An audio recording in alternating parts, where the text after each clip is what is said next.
ಓಂ ಶಾಂತಿ. ಇಂದಿನ ದಿನಾಂಕ 29/5/2021.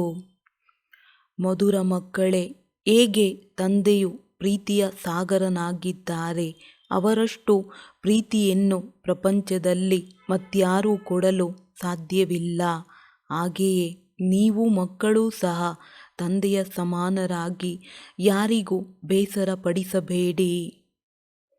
ಪ್ರಶ್ನೆ: ತಂದೆಯು ತನ್ನ ಮಕ್ಕಳಿಗೆ ಯಾವ ಶಬ್ದಗಳಲ್ಲಿ ಶಿಕ್ಷಣ ನೀಡುತ್ತಾರೆ? ಶಾಪವಲ್ಲ. ಉತ್ತರ: ಮಧುರ ಮಕ್ಕಳೇ, ಎಂದೂ ಯಾರಿಗೂ ದುಃಖ ಕೊಡಬೇಡಿ. ದುಃಖ ಕೊಟ್ಟರೆ ದುಃಖಿಯಾಗಿಯೇ ಸಾಯುವಿರಿ. ಇದು ಶಿಕ್ಷಣವಾಗಿದೆ, ಶಾಪವಲ್ಲ. ಏಕೆಂದರೆ ನೀವು ಸುಖದಾತನ ಮಕ್ಕಳಾಗಿದ್ದೀರಿ. ಅಂದ ಮೇಲೆ ನೀವು ಎಲ್ಲರಿಗೂ ಸುಖವನ್ನು ಕೊಡಬೇಕಾಗಿದೆ.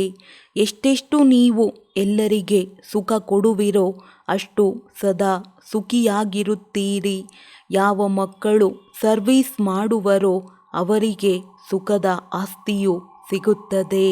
ಓಂ ಶಾಂತಿ. ಮಕ್ಕಳು ತಂದೆಯ ನೆನಪಿನಲ್ಲಿ ಕುಳಿತಿದ್ದೀರಿ. ಇದು ಶ್ರೀಮತ ಅರ್ಥಾತ್ ಶ್ರೇಷ್ಠಾತಿ ಶ್ರೇಷ್ಠ ಮತ ಸಿಗುತ್ತಿದೆ. ನೆನಪಿನ ಯಾತ್ರೆಯು ಬಹಳ ಮಧುರವಾಗಿದೆ. ಮಕ್ಕಳು ನಂಬರ್ವಾರ್ ಪುರುಷಾರ್ಥದ ಅನುಸಾರ ತಿಳಿದುಕೊಂಡಿದ್ದೀರಿ. ಎಷ್ಟು ತಂದೆಯನ್ನು ನೆನಪು ಮಾಡುತ್ತೀರೋ ಅಷ್ಟು ತಂದೆಯು ಪ್ರಿಯರೆನಿಸುವರು.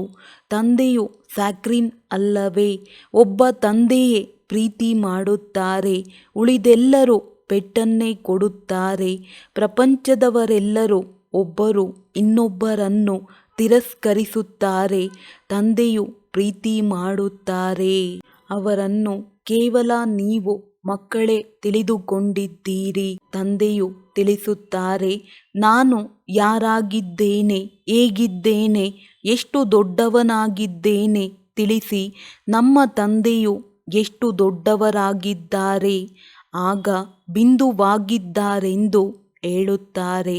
ಮತ್ಯಾರೂ ಅರಿತುಕೊಂಡಿಲ್ಲ. ಮಕ್ಕಳೂ ಸಹ ಪದೇ ಪದೇ ಮರೆತು ಹೋಗುತ್ತೀರಿ. ಭಕ್ತಿ ಮಾರ್ಗದಲ್ಲಂತೂ ದೊಡ್ಡ ದೊಡ್ಡ ಚಿತ್ರಗಳ ಪೂಜೆಯನ್ನು ಮಾಡುತ್ತಿದ್ದೆವು. ಈಗ ಬಿಂದುವನ್ನು ಹೇಗೆ ನೆನಪು ಮಾಡುವುದು ಎಂದು ಹೇಳುತ್ತಾರೆ. ಬಿಂದುವು ಬಿಂದುವನ್ನೇ ನೆನಪು ಮಾಡುವುದಲ್ಲವೇ? ಆತ್ಮಕ್ಕೆ ತಿಳಿದಿದೆ, ನಾನು ಬಿಂದುವಾಗಿದ್ದೇನೆ. ನಮ್ಮ ತಂದೆಯು ಬಿಂದುವಾಗಿದ್ದಾರೆ. ಆತ್ಮವೇ ರಾಷ್ಟ್ರಪತಿ, ಆತ್ಮವೇ ನೌಕರನಾಗುತ್ತದೆ, ಆತ್ಮವೇ ಪಾತ್ರವನ್ನು ಅಭಿನಯಿಸುತ್ತದೆ. ತಂದೆಯು ಎಲ್ಲರಿಗಿಂತ ಮಧುರರಾಗಿದ್ದಾರೆ. ಏ ಪತಿತ ಪಾವನ, ದುಃಖಹರ್ತ, ಸುಖಕರ್ತ ಬನ್ನಿ ಎಂದು ಎಲ್ಲರೂ ನೆನಪು ಮಾಡುತ್ತಾರೆ. ಈಗ ನೀವು ಮಕ್ಕಳಿಗೆ ಈ ನಿಶ್ಚಯವಿದೆ, ನಾವು ಯಾರನ್ನು ಬಿಂದುವೆಂದು ಹೇಳುತ್ತೇವೆಯೋ ಅವರು ಬಹಳ ಸೂಕ್ಷ್ಮವಾಗಿದ್ದಾರೆ. ಮಹಿಮೆಯು ಎಷ್ಟು ಭಾರಿಯಾಗಿದೆ. ಬಲೆ ಜ್ಞಾನಸಾಗರ, ಶಾಂತಿಯ ಸಾಗರನೆಂದು ಮಹಿಮೆಯನ್ನು ಆಡುತ್ತಾರೆ. ಆದರೆ ಅವರು ಹೇಗೆ ಬಂದು ಸುಖವನ್ನು ಕೊಡುತ್ತಾರೆ ಎಂಬುದನ್ನು ತಿಳಿದುಕೊಂಡಿಲ್ಲ. ಮಧುರಾತಿ ಮಧುರ ಮಕ್ಕಳು, ಪ್ರತಿಯೊಬ್ಬರೂ ಇದನ್ನು ತಿಳಿದುಕೊಳ್ಳಬಹುದು. ಯಾರು ಯಾರು ಶ್ರೀಮತದಂತೆ ನಡೆಯುತ್ತಾರೆ, ಸರ್ವೀಸ್ ಮಾಡುವ ಶ್ರೀಮತವು ಸಿಗುತ್ತದೆ. ಅನೇಕ ಮನುಷ್ಯರು ರೋಗಿಗಳಾಗಿದ್ದಾರೆ, ಇನ್ನು ಅನೇಕರು ಆರೋಗ್ಯವಂತರೂ ಆಗಿದ್ದಾರೆ. ಭಾರತವಾಸಿಗಳಿಗೆ ತಿಳಿದಿದೆ, ಸತ್ಯಯುಗದಲ್ಲಿ ಬಹಳ ದೀರ್ಘಾಯಸ್ಸು, ಅಂದರೆ 125 150 ವರ್ಷಗಳಿರುತ್ತಿತ್ತು. ಪ್ರತಿಯೊಬ್ಬರೂ ತಮ್ಮ ಆಯಸ್ಸು ಮುಗಿಯುವವರೆಗೂ ಇರುತ್ತಾರೆ. ಈಗಂತೂ ಸಂಪೂರ್ಣ ಚೀಚಿ ಪ್ರಪಂಚವಾಗಿದೆ. ಇನ್ನು ಸ್ವಲ್ಪವೇ ಸಮಯವಿದೆ. ಮನುಷ್ಯರು ಇಲ್ಲಿಯವರೆಗೆ ದೊಡ್ಡ ದೊಡ್ಡ ಧರ್ಮಶಾಲೆಗಳನ್ನು ಕಟ್ಟಿಸುತ್ತಿರುತ್ತಾರೆ. ಇವು ಇನ್ನೆಷ್ಟು ಸಮಯ ಇರುವುದೆಂದು ತಿಳಿದುಕೊಂಡಿಲ್ಲ. ಮಂದಿರಗಳನ್ನು ಕಟ್ಟಿಸುತ್ತಾರೆ, ಲಕ್ಷಾಂತರ ರೂಪಾಯಿಗಳನ್ನು ಖರ್ಚು ಮಾಡುತ್ತಾರೆ. ಅದರ ಆಯಸ್ಸು ಇನ್ನೆಷ್ಟು ಸಮಯ ಇರಬಹುದು? ನೀವು ತಿಳಿದುಕೊಂಡಿದ್ದೀರಿ. ಇವು ಬಿದ್ದಿತೆಂದರೆ ಬಿದ್ದಿತು. ನಿಮಗೆ ಮನೆ ಕಟ್ಟಿಸುವುದಕ್ಕಾಗಿ ತಂದೆಯು ಎಂದು ನಿರಾಕರಿಸುವುದಿಲ್ಲ. ನೀವು ತಮ್ಮದೇ ಮನೆಯಲ್ಲಿ ಒಂದು ಕೋಣೆಯಲ್ಲಿ ಆಸ್ಪತ್ರೆ ಹಾಗೂ ಯೂನಿವರ್ಸಿಟಿ ಸೇವಾ ಕೇಂದ್ರ ತೆರೆಯಿರಿ. ಯಾವುದೇ ಖರ್ಚಿಲ್ಲದೆ ಈ ಜ್ಞಾನದಿಂದ ಆರೋಗ್ಯ, ಐಶ್ವರ್ಯ, ಸಂತೋಷವನ್ನು 21 ಜನ್ಮಗಳಿಗೆ ತೆಗೆದುಕೊಳ್ಳಬೇಕಾಗಿದೆ. ಇದನ್ನು ಸಹ ತಿಳಿಸಿದ್ದೇವೆ. ನಿಮಗೆ ಬಹಳ ಸುಖ ಸಿಗುತ್ತದೆ. ಯಾವಾಗ ತಮೋಪ್ರಧಾನರಾಗುವಿರೋ ಆಗಿನಿಂದ ದುಃಖವು ಹೆಚ್ಚಾಗುತ್ತದೆ. ಎಷ್ಟೆಷ್ಟು ತಮೋಪ್ರಧಾನರಾಗುವಿರೋ ಅಷ್ಟು ಪ್ರಪಂಚದಲ್ಲಿ ದುಃಖ, ಅಶಾಂತಿಯು ಹೆಚ್ಚಾಗುತ್ತಾ ಹೋಗುವುದು. ಮನುಷ್ಯರು ಬಹಳ ದುಃಖಿಯಾಗುತ್ತಾರೆ. ನಂತರ ಜೈಜೈಕಾರವಾಗುತ್ತದೆ. ನೀವು ಮಕ್ಕಳು ಯಾವ ವಿನಾಶವನ್ನು ದಿವ್ಯ ದೃಷ್ಟಿಯಿಂದ ನೋಡುತ್ತೀರೋ ಅದನ್ನು ಪ್ರತ್ಯಕ್ಷದಲ್ಲಿ ನೋಡುವಿರಿ. ಅನೇಕರು ಸ್ಥಾಪನೆಯ ಸಾಕ್ಷಾತ್ಕಾರವನ್ನು ನೋಡಿದ್ದಾರೆ. ಚಿಕ್ಕ ಕನ್ಯೆಯರು ಬಹಳ ಸಾಕ್ಷಾತ್ಕಾರ ನೋಡುತ್ತಿದ್ದರು. ಜ್ಞಾನವೇನೂ ಇರಲಿಲ್ಲ. ಹಳೆಯ ಪ್ರಪಂಚದ ವಿನಾಶವು ಖಂಡಿತ ಆಗುವುದಿದೆ. ನೀವು ಮಕ್ಕಳು ತಿಳಿದುಕೊಂಡಿದ್ದೀರಿ. ತಂದೆಯೇ ಬಂದು ಸ್ವರ್ಗದ ಆಸ್ತಿಯನ್ನು ಕೊಡುತ್ತಾರೆ. ಆದರೆ ಮಕ್ಕಳು ಶ್ರೇಷ್ಠ ಪದವಿಯನ್ನೇ ಪಡೆಯುವ ಪುರುಷಾರ್ಥ ಮಾಡಬೇಕಾಗಿದೆ. ನೀವು ಮಕ್ಕಳಿಗೆ ತಂದೆಯು ಕುಳಿತು ಇವೆಲ್ಲ ಮಾತುಗಳನ್ನು ತಿಳಿಸುತ್ತಾರೆ. ಇನ್ನು ಸ್ವಲ್ಪವೇ ಸಮಯವಿದೆ ಎಂದು ಮನುಷ್ಯರಿಗೆ ಗೊತ್ತಿದೆಯೇ? ತಂದೆಯು ತಿಳಿಸುತ್ತಾರೆ, ನಾನು ದಾತನಾಗಿದ್ದೇನೆ, ನಿಮಗೆ ನೀಡಲು ಬಂದಿದ್ದೇನೆ. ಮನುಷ್ಯರು ಹೇಳುತ್ತಾರೆ, ಪತಿತ ಪಾವನ ಬನ್ನಿ, ಬಂದು ನಮ್ಮನ್ನು ಪಾವನ ಮಾಡಿರಿ. ಮೊದಲು ನೀವು ಎಷ್ಟು ಬುದ್ಧಿವಂತರಾಗಿದ್ದೀರಿ, ಸತೋಪ್ರಧಾನರಾಗಿದ್ದೀರಿ. ಈಗಂತೂ ತಮೋಪ್ರಧಾನರಾಗಿ ಬಿಟ್ಟಿದ್ದೀರಿ ಎಂದು ತಂದೆಯು ತಿಳಿಸುತ್ತಾರೆ. ನಿಮ್ಮ ಬುದ್ಧಿಯಲ್ಲಿಯೂ ಈಗ ಬಂದಿದೆ. ನಾವೇ ವಿಶ್ವದ ಮೇಲೆ ರಾಜ್ಯ ಮಾಡುತ್ತಿದ್ದೆವು ಎಂಬುದು ಮೊದಲು ತಿಳಿದಿರಲಿಲ್ಲ. ನೀವೇ ಆಗಿದ್ದೀರಿ. ಪುನಃ ಅವಶ್ಯವಾಗಿ ಆಗುತ್ತೀರಿ. ಚರಿತ್ರೆ, ಭೂಗೋಳವು ಪುನರಾವರ್ತನೆಯಾಗುವುದು. ತಂದೆಯು ತಿಳಿಸುತ್ತಾರೆ, 5000 ವರ್ಷಗಳ ಮೊದಲು ನಾನು ಬಂದಿದ್ದೆನು. ನಿಮ್ಮನ್ನು ಸ್ವರ್ಗದ ಮಾಲೀಕರನ್ನಾಗಿ ಮಾಡಿದ್ದೆನು. ನಂತರ ನೀವು 84 ಜನ್ಮಗಳ ಏಣಿಯನ್ನು ಇಳಿಯುತ್ತೀರಿ. ಈ ವಿಸ್ತಾರವು ಯಾವುದೇ ಶಾಸ್ತ್ರದಲ್ಲಿಲ್ಲ. ಶಿವತಂದೆಯು ಯಾವುದೇ ಶಾಸ್ತ್ರಗಳನ್ನು ಓದಿದ್ದಾರೆಯೇ? ಅವರಿಗಂತೂ ಜ್ಞಾನದ ಅಥಾರಿಟಿ ಎಂದು ಹೇಳಲಾಗುತ್ತದೆ. ಆ ಮನುಷ್ಯರು ಸಹ ಶಾಸ್ತ್ರಗಳನ್ನು ಓದಿ ಶಾಸ್ತ್ರಗಳ ಅಥಾರಿಟಿಯಾಗಿದ್ದಾರೆ. ಪತಿತ ಪಾವನ ಬನ್ನಿ ಎಂದು ಅವರೇ ಆಡುತ್ತಾರೆ. ಗಂಗಾ ಸ್ನಾನ ಮಾಡಲು ಹೋಗುತ್ತಾರೆ. ವಾಸ್ತವದಲ್ಲಿ ಈ ಭಕ್ತಿ ಇರುವುದು ಗೃಹಸ್ಥಿಗಳಿಗಾಗಿ. ತಂದೆಯು ತಿಳಿಸುತ್ತಾರೆ, ಸದ್ಗತಿ ದಾತನು ಯಾರೆಂಬುದು ಅವರಿಗೂ ತಿಳಿದಿಲ್ಲ. ತಂದೆಯು ತಿಳಿಸುತ್ತಾರೆ, ಏ ಪತಿತ ಪಾವನ ಬನ್ನಿ ಎಂದು ನೀವು ನನ್ನನ್ನು ಕರೆಯುತ್ತೀರಿ. ನಾನು ನಿಮ್ಮನ್ನು ಪಾವನರನ್ನಾಗಿ ಮಾಡುತ್ತೇನೆ. ನಾನು ನಿಮಗೆ ಓದಿಸುವುದಕ್ಕಾಗಿ ಬರುತ್ತೇನೆ. ನೀವು ನಮ್ಮ ಮೇಲೆ ಕೃಪೆ ತೋರಿ ಎಂದು ಹೇಳುವುದಲ್ಲ. ನಾನಂತೂ ಶಿಕ್ಷಕನಾಗಿದ್ದೇನೆ ಅಂದ ಮೇಲೆ ಕೃಪೆಯನ್ನೇಕೆ ಬೇಡುತ್ತೀರಿ? ಆಶೀರ್ವಾದವನ್ನಂತೂ ಅನೇಕ ಜನ್ಮಗಳಿಂದ ತೆಗೆದುಕೊಳ್ಳುತ್ತಾ ಬಂದಿದ್ದೀರಿ. ಈಗ ಬಂದು ತಂದೆ ತಾಯಿಯ ಸಂಪತ್ತಿಗೆ ಮಾಲೀಕರಾಗಿ ಆಶೀರ್ವಾದವನ್ನೇನು ಮಾಡುವುದು? ಮಗುವಿನ ಜನ್ಮವಾಯಿತೆಂದರೆ ತಂದೆಯ ಪೂರ್ಣ ಸಂಪತ್ತಿಗೆ ಮಾಲೀಕನಾಯಿತು. ಲೌಕಿಕ ತಂದೆಗೆ ಕೃಪೆ ತೋರಿ ಎಂದು ಹೇಳುತ್ತಾರೆ. ಇಲ್ಲಿ ಕೃಪೆಯ ಮಾತಿಲ್ಲ. ಕೇವಲ ತಂದೆಯನ್ನು ನೆನಪು ಮಾಡಬೇಕಾಗಿದೆ. ಇದು ಸಹ ಯಾರಿಗೂ ತಿಳಿದಿಲ್ಲ. ತಂದೆಯು ಬಿಂದುವಾಗಿದ್ದಾರೆ. ಈಗ ನಿಮಗೆ ತಂದೆಯು ತಿಳಿಸಿದ್ದಾರೆ. ಪರಂಪಿತ ಪರಮಾತ್ಮ, ಗಾಡ್ ಫಾದರ್, ಸುಪ್ರೀಂ ಸೋಲ್ ಎಂದು ಎಲ್ಲರೂ ಹೇಳುತ್ತಾರೆ. ಅಂದ ಮೇಲೆ ಪರಮ ಆತ್ಮನಾದರಲ್ಲವೇ? ಅವರು ಪರಮ ಅರ್ಥಾತ್ ಶ್ರೇಷ್ಠನಾಗಿದ್ದಾರೆ. ಉಳಿದೆಲ್ಲರೂ ಆತ್ಮರಾಗಿದ್ದೀರಿ. ಪರಮಾತ್ಮ ತಂದೆಯೇ ಬಂದು ತಮ್ಮ ಸಮಾನರನ್ನಾಗಿ ಮಾಡುತ್ತಾರೆ. ಮತ್ತೇನೂ ಇಲ್ಲ. ಬೇಅದ್ದಿನ ತಂದೆಯು ಸ್ವರ್ಗದ ರಚಯಿತನೇ ಬಂದು ಸ್ವರ್ಗದ ಮಾಲೀಕರನ್ನಾಗಿ ಮಾಡುತ್ತಾರೆಂದು ಮತ್ಯಾರ ಬುದ್ಧಿಯಲ್ಲಾದರೂ ಇರುತ್ತದೆಯೇ?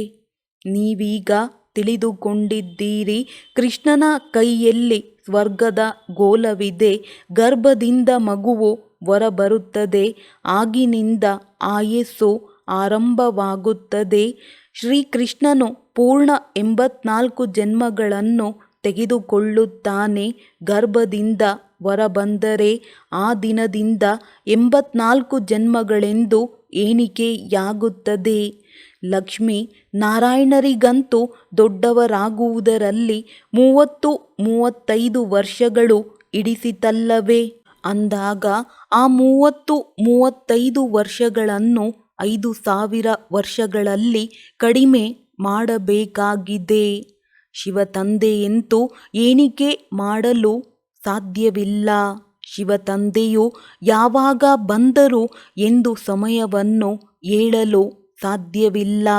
ಆರಂಭದಿಂದ ಸಾಕ್ಷಾತ್ಕಾರವಾಗುತ್ತಿತ್ತು.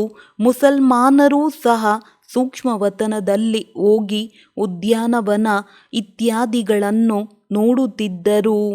ಈ ನೌದಾ ಭಕ್ತಿಯನ್ನಂತೂ ಯಾರೂ ಮಾಡಲಿಲ್ಲ. ಮನೆಯಲ್ಲಿ ಕುಳಿತಿದ್ದಂತೆಯೇ ತಾವೇ ಧ್ಯಾನದಲ್ಲಿ ಹೋಗುತ್ತಿದ್ದರು. ಆ ಮನುಷ್ಯರಂತೂ ಎಷ್ಟೊಂದು ನೌದಾ ಭಕ್ತಿ ಮಾಡುತ್ತಾರೆ. ಆದ್ದರಿಂದ ತಂದೆಯು ಸನ್ಮುಖದಲ್ಲಿ ಕುಳಿತು ತಿಳಿಸುತ್ತಾರೆ. ತಂದೆಯು ದೂರದೇಶದಿಂದ ಬಂದಿದ್ದಾರೆ. ಇದನ್ನು ಮಕ್ಕಳು ತಿಳಿದುಕೊಂಡಿದ್ದೀರಿ. ಇವರಲ್ಲಿ ತಂದೆಯು ಪ್ರವೇಶ ಮಾಡಿ ನಮಗೆ ಓದಿಸುತ್ತಾರೆ. ಆದರೆ ಹೊರಗಡೆ ಹೋಗುತ್ತಿದ್ದಂತೆಯೇ ನಶೆಯು ಕಡಿಮೆಯಾಗಿ ಬಿಡುತ್ತದೆ. ನೆನಪಿದ್ದಾಗ ಖುಷಿಯ ನಶೆಯೇ ಏರಿರುವುದು ಮತ್ತು ಕರ್ಮಾತೀತ ಸ್ಥಿತಿಯಾಗುವುದು. ಆದರೆ ಅದರಲ್ಲಿ ಸಮಯ ಬೇಕು. ಈಗ ನೋಡಿ, ಶ್ರೀಕೃಷ್ಣನ ಆತ್ಮಕ್ಕೆ ಅಂತಿಮ ಜನ್ಮದಲ್ಲಿ ಸಂಪೂರ್ಣ ಜ್ಞಾನವಿದೆ. ಮತ್ತೆ ಗರ್ಭದಿಂದ ಹೊರಬಂದ ಮೇಲೆ 1 ಪೈಸೆಯಷ್ಟು ಜ್ಞಾನವಿರುವುದಿಲ್ಲ. ತಂದೆಯು ಬಂದು ತಿಳಿಸುತ್ತಾರೆ. ಕೃಷ್ಣನು ಮುರುಳಿಯನ್ನು ನುಡಿಸಲಿಲ್ಲ. ಕೃಷ್ಣನಂತೂ ಜ್ಞಾನವನ್ನೇ ತಿಳಿದುಕೊಂಡಿಲ್ಲ. ಲಕ್ಷ್ಮೀ ನಾರಾಯಣರೇ ತಿಳಿದುಕೊಂಡಿಲ್ಲವೆಂದ ಮೇಲೆ ಮತ್ತೆ ಋಷಿ, ಮುನಿ, ಸಾಧು, ಸನ್ಯಾಸಿಗಳು ಹೇಗೆ ತಿಳಿದುಕೊಳ್ಳುವರು? ವಿಶ್ವದ ಮಾಲೀಕರಾದ ಲಕ್ಷ್ಮೀ ನಾರಾಯಣರೇ ಅರಿತುಕೊಂಡಿಲ್ಲ ಅಂದ ಮೇಲೆ ಈ ಸನ್ಯಾಸಿಗಳು ಏನು ಅರಿತುಕೊಳ್ಳುವರು? ಸಾಗರದಲ್ಲಿ ಆಲದ ಎಲೆಯ ಮೇಲೆ ತೇಲಿ ಬಂದನು, ಇದನ್ನು ಮಾಡಿದನು, ಇವೆಲ್ಲವೂ ಕಥೆಗಳಾಗಿವೆ. ಮನುಷ್ಯರು ಕುಳಿತು ಬರೆದಿದ್ದಾರೆ. ಗಂಗಾ ನದಿಯಲ್ಲಿ ಹೆಜ್ಜೆ ಇಟ್ಟು ಕೂಡಲೇ ಗಂಗೆಯು ಕೆಳಗಡೆ ಹೊರಟು ಹೋಯಿತು ಎಂದು ಹೇಳುತ್ತಾರೆ. ಅಂದ ಮೇಲೆ ವಿಚಾರ ಮಾಡಿ ಮನುಷ್ಯರು ಯಾವ ಮಾತುಗಳನ್ನು ತಾನೇ ಬರೆಯಲು ಸಾಧ್ಯವಿಲ್ಲ. ಈಗ ತಂದೆಯು ತಿಳಿಸುತ್ತಾರೆ, ಯಾವುದೇ ಉಲ್ಟಾ ಸುಲ್ಟಾ ಮಾತುಗಳ ಮೇಲೆ ವಿಶ್ವಾಸವನ್ನಿಡಬೇಡಿ. ಮನುಷ್ಯರು ಎಷ್ಟೊಂದು ಶಾಸ್ತ್ರಗಳನ್ನು ಓದುತ್ತಾರೆ. ಈಗ ತಂದೆಯು ತಿಳಿಸುತ್ತಾರೆ, ಓದಿರುವುದೆಲ್ಲವನ್ನು ಮರೆತು ಹೋಗಿ. ಈ ದೇಹವನ್ನು ಮರೆತು ಬಿಡಿ. ಆತ್ಮವೇ ಒಂದು ಶರೀರವನ್ನು ಬಿಟ್ಟು ಇನ್ನೊಂದನ್ನು ತೆಗೆದುಕೊಂಡು ಪಾತ್ರವನ್ನಭಿನಯಿಸುತ್ತದೆ. ಭಿನ್ನ ಭಿನ್ನ ನಾಮ, ರೂಪ, ದೇಶ, ವಸ್ತ್ರಗಳನ್ನು ಧರಿಸುತ್ತದೆ. ಈಗ ತಂದೆಯು ತಿಳಿಸುತ್ತಾರೆ, ಇದು ಚೀಚಿ ವಸ್ತ್ರವಾಗಿದೆ. ಆತ್ಮ ಮತ್ತು ಶರೀರವು 2 ಪತಿತವಾಗಿದೆ. ಆತ್ಮಕ್ಕೆ ಶ್ಯಾಮ ಮತ್ತು ಸುಂದರ ಎಂದು ಹೇಳಲಾಗುತ್ತದೆ. ಆತ್ಮವು ಪವಿತ್ರವಾಗಿತ್ತು, ಆಗ ಸುಂದರವಾಗಿತ್ತು. ನಂತರ ಕಾಮಚಿತೆಯ ಮೇಲೆ ಕುಳಿತುಕೊಳ್ಳುವುದರಿಂದ ಕಪ್ಪಾಗಿದೆ. ಈಗ ಪುನಃ ತಂದೆಯು ಜ್ಞಾನಚಿತೆಯ ಮೇಲೆ ಕೂರಿಸುತ್ತಾರೆ. ಪತಿತ ಪಾವನ ತಂದೆಯು ತಿಳಿಸುತ್ತಾರೆ, ಮಕ್ಕಳೇ, ನನ್ನನ್ನು ನೆನಪು ಮಾಡಿರಿ, ಆಗಲೇ ಈ ತುಕ್ಕು ಹೊರಟು ಹೋಗುವುದು. ಆತ್ಮದಲ್ಲಿಯೇ ತುಕ್ಕು ಬೀಳುತ್ತದೆ. ಕಲಿಯುಗದ ಅಂತ್ಯದಲ್ಲಿ ನೀವು ಬಡವರಾಗಿದ್ದೀರಿ.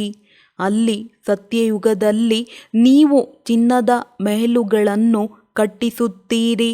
ಅದ್ಭುತವೇನೆಂದರೆ ಇಲ್ಲಿ ವಜ್ರಗಳ ಬೆಲೆ ನೋಡಿ ಎಷ್ಟೊಂದಿದೆ. ಅಲ್ಲಂತೂ ವಜ್ರಗಳು ಕಲ್ಲುಗಳಂತಿರುತ್ತವೆ. ನೀವೀಗ ತಂದೆಯಿಂದ ಜ್ಞಾನರತ್ನಗಳ ಜೋಳಿಗೆಯನ್ನು ತುಂಬಿಸಿಕೊಳ್ಳುತ್ತಿದ್ದೀರಿ. ಸಾಗರದಿಂದ ರತ್ನಗಳ ತಟ್ಟೆಗಳನ್ನು ತುಂಬಿಸಿ ತೆಗೆದುಕೊಂಡು ಬರುತ್ತಾರೆ ಎಂದು ಬರೆಯಲ್ಪಟ್ಟಿದೆ. ಸಾಗರದಿಂದ ಎಷ್ಟು ಬೇಕೋ ಅಷ್ಟನ್ನು ತೆಗೆದುಕೊಳ್ಳಿ, ಗಣಿಗಳೇ ಸಂಪನ್ನವಾಗಿ ಬಿಡುತ್ತವೆ. ನೀವು ಸಾಕ್ಷಾತ್ಕಾರ ಮಾಡಿದ್ದೀರಿ. ಮಾಯಾ ಮಚಂದರ್ನ ಆಟವನ್ನು ತೋರಿಸುತ್ತಾರೆ. ಅವನು ಚಿನ್ನದ ಇಟ್ಟಿಗೆಯು ಬಿದ್ದಿರುವುದನ್ನು ನೋಡಿ ತೆಗೆದುಕೊಂಡು ಹೋಗೋಣವೆಂದು ತಿಳಿದುಕೊಂಡನು. ಕೆಳಗೆ ಬಂದಾಗ ಏನೂ ಇರಲಿಲ್ಲ. ಸತ್ಯಯುಗದಲ್ಲಿ ಚಿನ್ನದ ಇಟ್ಟಿಗೆಗಳಿಂದ ಮೆಹಲುಗಳನ್ನು ಕಟ್ಟಿಸುತ್ತೀರಿ. ಈ ರೀತಿಯ ವಿಚಾರವು ಬಂದಾಗ ಖುಷಿಯ ನಶೆ ಇರುವುದು. ತಂದೆಯ ಪರಿಚಯ ಕೊಡಬೇಕಾಗಿದೆ. ಶಿವತಂದೆಯು 5000 ವರ್ಷಗಳ ಮೊದಲೂ ಸಹ ಬಂದಿದ್ದರು. ಇದು ಯಾರಿಗೂ ತಿಳಿದಿಲ್ಲ. ನೀವು ತಿಳಿದುಕೊಂಡಿದ್ದೀರಿ. 5000 ವರ್ಷಗಳ ಮೊದಲು ಬಂದು ನಿಮಗೆ ರಾಜಯೋಗವನ್ನು ಕಲಿಸಿದ್ದೆನು. ಕಲ್ಪಕಲ್ಪವೂ ನಿಮಗೆ ಕಲಿಸುತ್ತೇನೆ. ಯಾರು ಯಾರು ಬಂದು ಬ್ರಾಹ್ಮಣರಾಗುವರೋ ಅವರು ಮತ್ತೆ ದೇವತೆಗಳಾಗುವರು. ವಿರಾಟ ರೂಪವನ್ನು ತೋರಿಸುತ್ತಾರೆ. ಅದರಲ್ಲಿ ಬ್ರಾಹ್ಮಣರ ಶಿಕೆಯನ್ನು ಮರೆಮಾಡಿಬಿಟ್ಟಿದ್ದಾರೆ. ಬ್ರಾಹ್ಮಣ ಕುಲವು ಬಹಳ ಉತ್ತಮವೆಂದು ಗಾಯನವಿದೆ. ಅವರು ದೈಹಿಕ ಬ್ರಾಹ್ಮಣರಾಗಿದ್ದಾರೆ. ನೀವು ಆತ್ಮಿಕ ಬ್ರಾಹ್ಮಣರಾಗಿದ್ದೀರಿ. ಸತ್ಯವಾದ ಕಥೆಯನ್ನು ತಿಳಿಸುತ್ತೀರಿ. ಇದೇ ಸತ್ಯನಾರಾಯಣನ ಕತೆ ಅಮರ ಕಥೆಯಾಗಿದೆ. ನಿಮಗೆ ಅಮರ ಕಥೆಯನ್ನು ತಿಳಿಸಿ ಅಮರರನ್ನಾಗಿ ಮಾಡುತ್ತಿದ್ದಾರೆ. ಈ ಮೃತ್ಯುಲೋಕವು ಸಮಾಪ್ತಿಯಾಗಲಿದೆ. ನಾನು ನಿಮ್ಮನ್ನು ಕರೆದುಕೊಂಡು ಹೋಗಲು ಬಂದಿದ್ದೇನೆಂದು ಶಿವತಂದೆಯು ತಿಳಿಸುತ್ತಾರೆ. ಎಷ್ಟೊಂದು ಆತ್ಮರಿರಬಹುದು. ಆತ್ಮಕ್ಕೆ ತಿಳಿದಿದೆ, ಯಾವುದೇ ಶಬ್ದ ಆಗುವುದಿಲ್ಲ. ಜೇನು ನೊಣಗಳ ಹಿಂಡು ಹೋಗುವಾಗ ಎಷ್ಟು ಶಬ್ದವಾಗುತ್ತದೆ. ರಾಣಿ ನೊಣದ ಹಿಂದೆ ಉಳಿದೆಲ್ಲವೂ ಓಡುತ್ತವೆ. ಪರಸ್ಪರ ಎಷ್ಟೊಂದು ಏಕತೆ ಇರುತ್ತದೆ. ಭ್ರಮರಿಯ ಉದಾಹರಣೆಯೂ ಸಹ ಇಲ್ಲಿಯದೇ ಆಗಿದೆ. ನೀವು ಮನುಷ್ಯರಿಂದ ದೇವತೆಗಳನ್ನಾಗಿ ಮಾಡುತ್ತೀರಿ. ಪತಿತರಿಗೆ ನೀವು ಜ್ಞಾನದ ಬೂಬು ಮಾಡುತ್ತೀರಿ. ಆಗ ಅವರು ಪಾವನ ವಿಶ್ವದ ಮಾಲೀಕರಾಗಿ ಬಿಡುತ್ತಾರೆ. ನಿಮ್ಮದು ಪ್ರವೃತ್ತಿ ಮಾರ್ಗವಾಗಿದೆ. ಅದರಲ್ಲಿಯೂ ಮೆಜಾರಿಟಿ ಮಾತೆಯರದ್ದಾಗಿದೆ. ಆದ್ದರಿಂದ ಒಂದೇ ಮಾತರಂ ಎಂದು ಹೇಳಲಾಗುತ್ತದೆ. ಯಾರು ತಂದೆಯ ಮೂಲಕ 21 ಜನ್ಮಗಳ ಆಸ್ತಿಯನ್ನು ಕೊಡಿಸುವರೋ ಅವರೇ ಬ್ರಹ್ಮಕುಮಾರಿಯಾಗಿದ್ದಾರೆ. ತಂದೆಯು ಸದಾ ಸುಖದ ಆಸ್ತಿಯನ್ನು ಕೊಡುತ್ತಾರೆ. ಯಾರು ಸರ್ವೀಸ್ ಮಾಡುವರೋ, ಓದುವರೋ, ಬರೆಯುವರೋ ಅವರು ನವಾಬರಾಗುತ್ತಾರೆ. ರಾಜರಾಗುವುದು ಒಳ್ಳೆಯದೋ ಅಥವಾ ನೌಕರರಾಗುವುದು ಒಳ್ಳೆಯದೋ? ಅಂತಿಮ ಸಮಯದಲ್ಲಿ ನಿಮಗೆ ಎಲ್ಲವೂ ಅರ್ಥವಾಗುವುದು, ನಾವು ಏನಾಗುತ್ತೇವೆ ಎಂದು. ಆಗ ನಾವು ಶ್ರೀಮತದಂತೆ ಏಕೆ ನಡೆಯಲಿಲ್ಲ ಎಂದು ಬಹಳ ಪಶ್ಚಾತ್ತಾಪ ಪಡುವರು. ತಂದೆಯು ತಿಳಿಸುತ್ತಾರೆ, ಮಕ್ಕಳೇ, ಫಾಲೋ ಮಾಡಿ. ಯಾರಾದರೂ ಸೇವಾ ಕೇಂದ್ರಕ್ಕಾಗಿ ಒಂದು ಕೋಣೆಯನ್ನು ಕೊಟ್ಟು ತಾನು ಮಾತ್ರ ಮಾಂಸ ಮದ್ಯಗಳನ್ನು ಸೇವಿಸುತ್ತಾ ಇರುವುದಲ್ಲ. ಒಬ್ಬರು ಪುಣ್ಯಾತ್ಮ ಇನ್ನೊಬ್ಬರು ಪಾಪಾತ್ಮ ಅಂದ ಮೇಲೆ ಆ ಆಶ್ರಮವು ಇರುವುದಿಲ್ಲ. ಮನೆಯಲ್ಲಿ ಸ್ವರ್ಗವನ್ನು ಮಾಡುತ್ತೀರೆಂದರೆ ತಾವು ಸ್ವರ್ಗದಲ್ಲಿ ಹೋಗಲು ಯೋಗ್ಯರಾಗಬೇಕಲ್ಲವೇ? ಕೇವಲ ಆಶೀರ್ವಾದದ ಮೇಲೆ ನಿಲ್ಲಬಾರದು. ತಂದೆಯನ್ನು ನೆನಪು ಮಾಡಬೇಕಾಗಿದೆ. ಪವಿತ್ರರನ್ನಾಗಿ ಮಾಡಿಯೇ ಜೊತೆ ಕರೆದುಕೊಂಡು ಹೋಗುತ್ತೇನೆ. ನಿಮಗಂತೂ ಬಹಳ ಖುಷಿ ಇರಬೇಕು. ಎಷ್ಟು ದೊಡ್ಡ ಲಾಟರಿ ಸಿಗುತ್ತದೆ. ತಂದೆಯನ್ನು ಎಷ್ಟು ನೆನಪು ಮಾಡುತ್ತೀರೋ ಅಷ್ಟು ವಿಕರ್ಮಗಳು ವಿನಾಶವಾಗುತ್ತವೆ. ತಂದೆಯು ಮಾಡುವ ಪ್ರೀತಿಯನ್ನು ಪ್ರಪಂಚದಲ್ಲಿ ಮತ್ಯಾರೂ ಮಾಡಲು ಸಾಧ್ಯವಿಲ್ಲ. ಅವರಿಗೆ ಪ್ರೀತಿಯ ಸಾಗರನೆಂದೇ ಹೇಳಲಾಗುತ್ತದೆ. ನೀವು ಸಹ ಅವರಂತೆಯೇ ಆಗಿ. ಒಂದು ವೇಳೆ ಯಾರಿಗಾದರೂ ದುಃಖ ಕೊಟ್ಟರೆ, ಬೇಸರ ಪಡಿಸಿದರೆ ಬೇಸರವಾಗಿಯೇ ಸಾಯುವಿರಿ. ತಂದೆಯು ಈ ರೀತಿ ಶಾಪ ಕೊಡುತ್ತಿಲ್ಲ, ತಿಳಿಸುತ್ತಿದ್ದೇವೆ. ಸುಖ ಕೊಡುತ್ತೀರೆಂದರೆ ಸುಖಿಯಾಗಿರುತ್ತೀರಿ. ಎಲ್ಲರನ್ನೂ ಪ್ರೀತಿ ಮಾಡಿ. ತಂದೆಯೂ ಸಹ ಪ್ರೀತಿಯ ಸಾಗರನಾಗಿದ್ದಾರೆ. ಒಳ್ಳೆಯದು. ಮಧುರಾತಿ ಮಧುರ ಅಗಲಿ ಹೋಗಿ ಮರಳಿ ಸಿಕ್ಕಿರುವ ಮಕ್ಕಳ ಪ್ರತಿ ಮಾತಾಪಿತಾ ಬಾಪ್ ದಾದಾರವರ ನೆನಪು, ಪ್ರೀತಿ ಹಾಗೂ ಸುಪ್ರಭಾತ. ಆತ್ಮಿಕ ಮಕ್ಕಳಿಗೆ ಆತ್ಮಿಕ ತಂದೆಯ ನಮಸ್ತೆ. ಧಾರಣೆಗಾಗಿ ಮುಖ್ಯ ಸಾರ. 1ನೇದು, ಯಾವುದೇ ಉಲ್ಟಾ ಸುಲ್ಟಾ ಮಾತಿನ ಮೇಲೆ ವಿಶ್ವಾಸವನ್ನಿಡಬಾರದು. ಏನೆಲ್ಲವನ್ನು ಉಲ್ಟಾ ಓದಿದ್ದೀರೋ ಅದನ್ನು ಮರೆತು ಅಶರೀರಿಯಾಗುವ ಅಭ್ಯಾಸ ಮಾಡಬೇಕಾಗಿದೆ. 2ನೇದು, ಕೇವಲ ಆಶೀರ್ವಾದದ ಮೇಲೆ ನಡೆಯಬಾರದು. ಸ್ವಯಂವನ್ನು ಪವಿತ್ರನನ್ನಾಗಿ ಮಾಡಿಕೊಳ್ಳಬೇಕಾಗಿದೆ. ತಂದೆಯನ್ನು ಪ್ರತಿ ಹೆಜ್ಜೆಯಲ್ಲಿ ಫಾಲೋ ಮಾಡಬೇಕಾಗಿದೆ. ಯಾರಿಗೂ ದುಃಖ ಕೊಡಬಾರದು, ಬೇಸರ ಪಡಿಸಬಾರದು. ವರದಾನ: ಪ್ರತಿಯೊಂದು ಸಂಕಲ್ಪ ಮತ್ತು ಕರ್ಮದಲ್ಲಿ ಸಿದ್ಧಿ ಅರ್ಥಾತ್ ಸಫಲತೆಯನ್ನು ಪ್ರಾಪ್ತಿ ಮಾಡಿಕೊಳ್ಳುವಂತಹ ಸಂಪೂರ್ಣ ಮೂರ್ತಿ ಭವ. ಸಂಕಲ್ಪಗಳ ಸಿದ್ಧಿಯ ಪ್ರಾಪ್ತಿಯು ಆಗ ಪ್ರಾಪ್ತಿಯಾಗುತ್ತದೆ ಯಾವಾಗ ಸಮರ್ಥ ಸಂಕಲ್ಪಗಳ ರಚನೆ ಮಾಡುವಿರಿ. ಯಾರು ಅಧಿಕ ಸಂಕಲ್ಪಗಳ ರಚನೆ ಮಾಡುವರೋ ಅವರು ಅದನ್ನು ಪಾಲಿಸಲು ಆಗುವುದಿಲ್ಲ. ಆದ್ದರಿಂದ ರಚನೆ ಎಷ್ಟು ಹೆಚ್ಚಾಗುವುದೋ ಅಷ್ಟು ಶಕ್ತಿಹೀನರಾಗುವರು. ಅಂದ ಮೇಲೆ ಮೊದಲು ವ್ಯರ್ಥದ ರಚನೆಯನ್ನು ಬಂದ್ ಮಾಡುತ್ತೀರೆಂದರೆ ಸಫಲತೆಯ ಪ್ರಾಪ್ತಿಯಾಗುವುದು ಮತ್ತು ಕರ್ಮಗಳಲ್ಲಿ ಸಫಲತೆಯನ್ನು ಪ್ರಾಪ್ತಿ ಮಾಡಿಕೊಳ್ಳುವ ಯುಕ್ತಿಯಾಗಿದೆ. ಕರ್ಮ ಮಾಡುವುದಕ್ಕೆ ಮೊದಲು ಆದಿ, ಮಧ್ಯ ಮತ್ತು ಅಂತ್ಯವನ್ನು ತಿಳಿದುಕೊಂಡು ನಂತರ ಕರ್ಮವನ್ನು ಮಾಡುವುದು. ಇದರಿಂದ ಸಂಪೂರ್ಣ ಮೂರ್ತಿಗಳಾಗುವಿರಿ.